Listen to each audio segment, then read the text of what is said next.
तो ऐसी कौन सी आदत है जो सेहत को बना भी सकती है और बिगाड़ भी सकती है? आदत में ये है कि सबसे पहले तो आप अपना एक लाइफ़स्टाइल का ना एक शेड्यूल बनाएँ। आप किस उम्र में हैं और इस उम्र की रिक्वायरमेंट क्या है? हम अगर बलूगत से पहले के मामला तो हो रहे हैं, बलूगत के बाद की लाइफ डाइट भी हो रहा है और मामलात भी हो रहे हैं। सबसे पहली वो आदत कि सुबह की सैर आपके लिए बहुत ज़रूरी है। सुबह की एक्सरसाइज बहुत ज़रूरी है। आप सुबह उठ के कुछ ना करें, आप सुबह अर्ली इन द मॉर्निंग उठ जाएँ। हमारे कई पेशेंट ऐसे आते हैं जो हमें कहते हैं हमें भूख नहीं लगती और वो 12, 2-2 बजे, 3-3 बजे उठते हैं दोपहर को। हम उनको कहते हैं आप कोई दवाई ना खाएँ। आप सुबह उठ के फजर की नमाज में उठें, नमाज पढ़ें और जिक्र करें और उठ के बैठ जाएँ आप। कोई काम ना करें, कोई एक्सरसाइज ना करें और 1 घंटे बाद उनको भूख लगना शुरू होती है। क्यों? फितरत का तकाज़ा ये है कि जब आप अर्ली इन द मॉर्निंग उठते हैं तो आपका जो मेटाबॉलिज़्म है वो प्रॉपर वर्क करता है। तो जब मेटाबॉलिज्म हम सोए होते हैं, जैसे वो हदीस में है ना कि हम हमारा रिज़्क भी उस टाइम बँट रहा होता है। तो हम एक नहीं हम सुबह के टाइम ना उठने की वजह से माली तौर पे परेशान होते हैं, जिस्मानी तौर पे भी परेशान होते हैं और ज़हनी तौर पे भी परेशान होते हैं। जब आप लेट उठते हैं तो आपका ज़हन इंतशार में होता है, एंग्ज़ायटी डिप्रेशन की तरफ जाता है, जिससे आप बहुत से मुज़ीब अमराद में मुब्तला हो सकते हैं। तो एक तो आदत ये है कि आप सुबह की सैर जो है ना वो उसको अपनी आदत बनाएं। और जो छोड़ने की चीज़ है वो ये है कि रात को अल्टीमेटली 11 बजे आप सो जाएं और फजर में उठें, 6 बजे उठें, जब उठें, लेकिन आप 11 बजे सो जाएं। जो बंदा ये 4 घंटे डीप जो स्लीप को दे देगा तो वो ज़हनी अमराज जैसे डिप्रेशन, एंग्जाइटी आजकल देखें, ये वो अमराज थे जो हमें पहले सुनने में मिलते थे कि फ़लाने दोस्त की फ़लाने फ़लाने शख्स को ये हुआ है। आज आज मुझे ये भी नहीं समझ आती कि हर बच्चा आके हमें खुद कहता है कि हकीम साहब मुझे एंग्जाइटी हो गई है। मैंने कहा भाई एंग्जाइटी खुदा का वास्ता है, वो बहुत बड़ी चीज़ है। मुझे डिप्रेशन हो गया, वो मैंने कहा भाई डिप्रेशन एंग्जाइटी बहुत ऊपर की चीज़ें हैं, इनको आम लफ्ज़ के साथ ना मिलाएं। लेकिन हमारी आजकल की जदीद मेडिकल साइंस ने इतना ज़्यादा अवेयरनेस और खौफ पैदा कर दिया कि हम जो चीज़ सुनते हैं तो उसको अपने अंदर पा लेते हैं कि शायद ये मेरे अंदर ये चीज़ मौजूद है।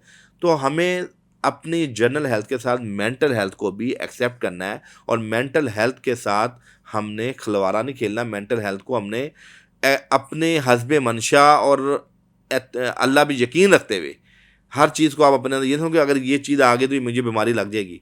अपना गुमान अच्छा रखें। कुरान में भी अल्लाह पाक कहता है कि अगर आप अच्छा गुमान, जिस तरह का बंदा मुझसे गुमान रखता है मैं वैसे ही उसके साथ मामला करता हूँ।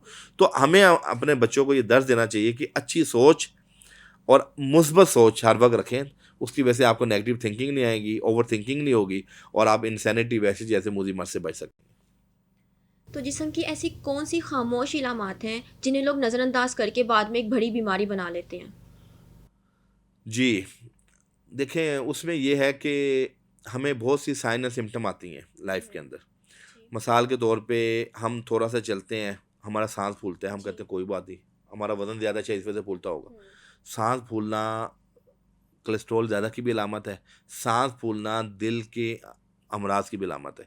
और दिल के अमराज के बारे में बताऊं कि जिस दिन हमें हार्ट अटैक होता है ना तो हमें पता, हम उस दिन समझते हैं हम दिल के मरीज़ बने हैं।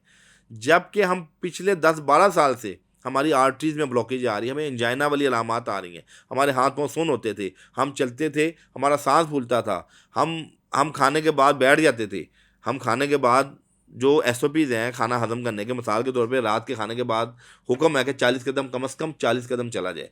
और यहाँ तक कहा गया कि अगर आपको आग के ऊपर से भी गुजर के चलना पड़ता है तो उस टाइम भी आप चलें।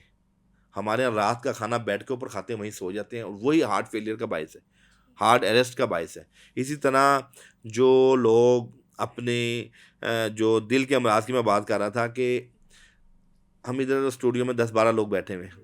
अब हमें जब तक दिल की दर्द नहीं होगी तो हम अपना चेकअप नहीं कराएँगे। लेकिन मुमकिन है किसी का 10% दिल मुतासिर है, किसी का 20% मुतासिर है, किसी का 50% मुतासिर है।